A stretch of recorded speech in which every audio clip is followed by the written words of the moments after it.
तो गाँव वालों अब अपने पास पार्ट 3 देखो। पार्ट 3 जो है वो मोस्ट इंपॉर्टेंट पार्ट है आपके एग्जाम में, चाहे नीट का एग्जाम हो, चाहे जेई का या फिर सीयूटी का एग्जाम हो। इस पार्ट 3 में से पक्का क्वेश्चन आएगा, मोस्ट इंपॉर्टेंट पार्ट में से एक मान लो। इसमें टोटल 10 ग्राफ है जो कि आपको बेसिक कॉन्सेप्ट आपका इनहेंस करके रख देगा और सारे क्वेश्चन आप इजीली बना पाओगे। उसके बाद तो चाहे कहीं का मॉड्यूल उठा लो, नीट, आकाश, जेई, एलन, जहां मर्जी के मिले आपको हर जगह के मॉड्यूल आप सॉल्व कर सकते हो ग्राफ पे सारे के सारे। अगर मैं सबसे पहले कहूँ 3 ग्राफ तो आप एसटी के ले लो या फिर एक्सटी के ले लो।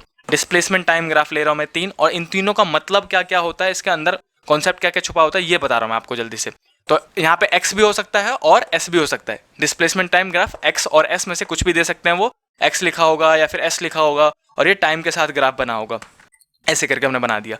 अब देखो जब मैं डिस्प्लेसमेंट टाइम ग्राफ की बात करता हूँ तो यहाँ पे 3 ग्राफ पॉसिबल है। कौन कौन सा? एक तो सीधे सीधे स्ट्रेट लाइन ग्राफ पॉसिबल है, दूसरा मैं अंदर की तरफ ऐसे करके कर्व ले लूँ, या फिर तीसरा मैं ऊपर से ऐसे करके कर्व ले लूँ। अब इन तीनों ग्राफ में आपको सवाल क्या पूछेंगे कि बताओ किस में वेलोसिटी इंक्रीज हो रही है, किस में वेलोसिटी जीरो है, किस में वेलोसिटी कांस्टेंट है, इस सब टाइप के सवाल आते हैं। तो जैसे आप एसटी डिस्प्लेसमेंट टाइम ग्राफ की बात कर रहे हो और ग्राफ जो है बिल्कुल स्ट्रेट लाइन आ रहा है, इसका मतलब है कि वेलोसिटी जो है इस केस में वो कांस्टेंट है। और वेलोसिटी अगर कांस्टेंट हुआ तो जाहिर सी बात है कि एक्सेलरेशन कितना हो जाएगा, जीरो। तो ये हो गया पहले ग्राफ की बात। जब भी ऐसा ग्राफ हो आपके मन में 2 चीजें आ जानी चाहिए कि वेलोसिटी कांस्टेंट है और एक्सेलरेशन जीरो है। जब ये वाला ग्राफ आए, ये वाला जिसमें ऐसे करके एक्सपोनेंशियल ग्राफ हो रहा हो, ऊपर की ओर जा रहा हो, तो इसमें आप क्या सोचोगे, नहीं इसमें वेलोसिटी कांस्टेंट नहीं हो सकता। इसमें आप बोलोगे कि वेलोसिटी जो है वो ऐसे करके हो तो इंक्रीज हो रहा है। यहाँ पे लिख देता हूँ मैं वेलोसिटी को क्या हो रहा है, इंक्रीज। और देखो अगर वेलोसिटी इंक्रीज हो रहा है तो सिंपल सी बात है एक्सेलरेशन पॉजिटिव में है, तभी वेलोसिटी इंक्रीज हो सकता है। अगर ये वाला ग्राफ हो जैसे कि ऐसे करके पहले ज्यादा बढ़ रहा हो और फिर धीरे धीरे कम हो जाए, ऐसे करके ग्राफ हो, तो इसका मतलब होता है कि जो वेलोसिटी है वो डिक्रीज हो रहा है। और वेलोसिटी डिक्रीज कब होता है, जब एक्सेलरेशन नेगेटिव में हो। क्लियर हो गया? तो ये 3 बच्चों वाले ग्राफ थे जो कि आपको समझ में आना चाहिए देख के कि अच्छा है ये वाला ग्राफ दे रखा है, इसका मतलब स्पीड इंक्रीज हो रहा होगा, वेलोसिटी इंक्रीज हो रहा होगा, एक्सेलरेशन पॉजिटिव होगा। ऐसे करके आपको क्लिक कर जाना चाहिए तुरंत के तुरंत। तो ये हो गया एसटी और एक्सटी ग्राफ। अब मैं आपको वीटी ग्राफ बताना स्टार्ट करता हूँ। तो यहाँ पे मैं चौथा ग्राफ बना रहा हूँ वीटी। अब जितने भी ग्राफ बनाऊंगा सारे वीटी ग्राफ होंगे। तो VT graph velocity time graph की मैं बात कर रहा हूँ, और वेलोसिटी टाइम ग्राफ भी सिमिलरली काइंडली देखो ऊपर नीचे लिख रहा हूँ, ध्यान से देख लेना और एडजस्ट कर लेना भाई साहब। तो मैं यहाँ पे 3 ग्राफ पहले जल्दी जल्दी बना देता हूँ सेम टाइप का वेलोसिटी टाइम ग्राफ में भी, और इसमें क्या इसका क्या मतलब होता है ये समझा देता हूँ आपको। देखो अगर velocity time graph straight line बना हुआ है ऐसा, या फिर आपको अंदर की तरफ एक्सपोनेंशियल ग्राफ दे सकते हैं, या फिर वो ऊपर से पहले ज्यादा इंक्रीज होगा और फिर डिक्रीज हो जाएगा। तो इन सब का मतलब आपको समझ में आना चाहिए ग्राफ देख के। बच्चों को पता ही नहीं चलता ये क्यों दे रखा है, बच्चे सबसे ज्यादा इसी से भागते हैं। नीट खास करके नीट के बच्चे तो सबसे ज्यादा भागते हैं इससे। देखो इसका मतलब क्या है कि वेलोसिटी लीनियरली इंक्रीज हो रही है, मतलब एक्सेलरेशन कांस्टेंट है, कांस्टेंट भी है और पॉजिटिव भी है।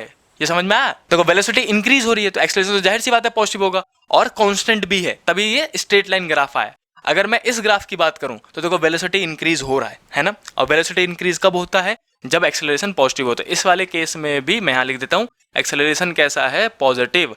और दूसरी बात एक्सेलरेशन कांस्टेंट नहीं है इस बार। देखो पहले वेलोसिटी कम कम बढ़ा फिर अचानक से बढ़ गया, यानी कि एक्सेलरेशन जो है इस केस में इंक्रीजिंग है। इंक्रीजिंग ऐसे लिख देता हूं मैं, याद करते चले जाना, 2-3 बार बना बना के देख लेना। और इस केस में क्या है कि देखो इसमें भी वेलोसिटी इंक्रीज ही हो रहा है, तो आप कहोगे कि जो एक्सेलरेशन है वो है तो पॉजिटिव ही, लेकिन पहले वेलोसिटी बहुत ज्यादा बढ़ रहा था फिर धीरे धीरे वेलोसिटी कम होता जा रहा है, मतलब इसमें एक्सेलरेशन डिक्रीज हो रहा है, जो मैग्नीट्यूड है उसका वो डिक्रीज हो रहा है तो पॉजिटिव लेकिन डिक्रीज हो रहा है। तो ये हो गए 3 वीटी ग्राफ। इसके अलावा भी 3 ग्राफ आपके पास, जल्दी जल्दी सुनते रहना भाई साहब, मोस्ट इंपोर्टेंट पार्ट बता रहा हूं मैं आपको, जिसके बाद तो आप चाहे कोई सा भी मॉड्यूल उठा लो आपके इजीली सॉल्व हो जाएंगे। अब मैं और वीटी ग्राफ बना देता हूँ। लो ये अपने पास वेलोसिटी टाइम ग्राफ ले लिया हमने, और एक और वेलोसिटी टाइम ग्राफ ले लो ऐसा करके, वेलोसिटी टाइम ग्राफ, और एक और वेलोसिटी टाइम ग्राफ। इसको थोड़ा नीचे तक ले लेते हैं। ये हमारे पास second last velocity time graph है। इसके बाद एक और बनाऊंगा और आपका कॉन्सेप्ट कंप्लीटली हो जाएगा क्लियर। तो देखो भाई अब ये 3 वीटी ग्राफ हमने फिर से ले लिया। अब इसमें क्या है कि मैं पहले कह रहा हूँ कि वेलोसिटी टाइम ग्राफ ऐसे है। अब देखो ये तीनों वेलोसिटी इंक्रीज हो रहे थे, ऊपर की ओर जा रहे थे। अब नीचे वाला देखेंगे, इसमें वेलोसिटी लीनियरली मतलब स्ट्रेट लाइन से डिक्रीज हो रहा है।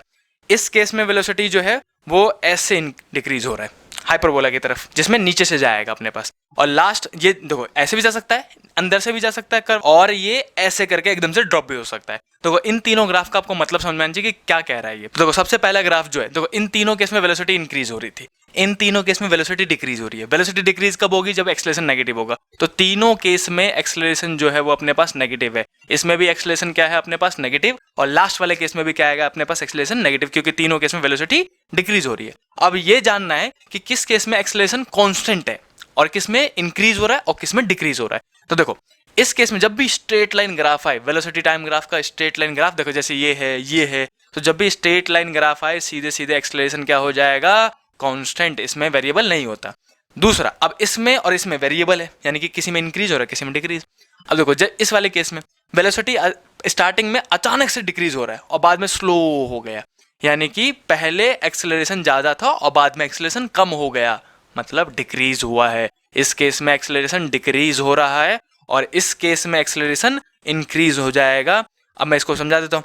पहले वेलोसिटी कम कम घट रहा था और बाद में अचानक से घट गया, मतलब पहले कम घटा बाद में ज्यादा घटा, एक्सेलरेशन बढ़ा है, यानी कि एक्सेलरेशन इंक्रीज हुआ है। तो ये तीन मोस्ट इंपोर्टेंट केसेस थे जिसमें डिक्रीज का कॉन्सेप्ट था। और एक लास्ट ग्राफ जो कि सीधे सीधे, ये तो आंसर है, इसको तो रट ही लेना भाई साहब, ये सीधे सीधे आपको ऑप्शन में मिल जाएगा। किसका ग्राफ है ये? वेलोसिटी और टाइम का नहीं है, नहीं, डिस्प्लेसमेंट का ग्राफ है। वेलोसिटी डिस्प्लेसमेंट का ग्राफ देख रहे हो। कब? जब कोई ऑब्जेक्ट कांस्टेंट एक्सेलरेशन के साथ मूव कर रहा हो। क्वेश्चन में बोलेंगे कि एक ऑब्जेक्ट है या फिर एक कार है जो कि कांस्टेंट एक्सेलरेशन से मूव कर रहा है, तो बताओ उसका v और x ग्राफ क्या होगा। जानबूझ के t सबने पढ़ रखा होता है, vt graph, xt graph time के साथ, और वो पूछेंगे किसके साथ? वेलोसिटी और x के साथ। तो इस केस में तो आप याद ही कर लो भैया, एक्सपोनेंशियल ग्राफ आता है ऐसे करके ऊपर की ओर जाता हुआ, सीधे सीधे आंसर है आपका ये 10वां जो ग्राफ मैंने आपको बताया।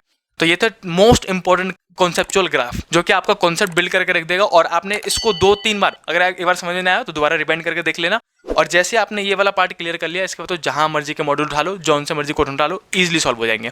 और मैं आपको कराऊंगा इस कॉन्सेप्ट पे, जितना मैंने आपको इस वीडियो में पढ़ाया उस कॉन्सेप्ट पे 25 क्वेश्चन, ताकि आपको अप्लाई करना भी सिखा दूं। तो उस वीडियो को देखना मत भूलना। चलो मिलते हैं नेक्स्ट वीडियो में, तब तक के लिए बाय बाय।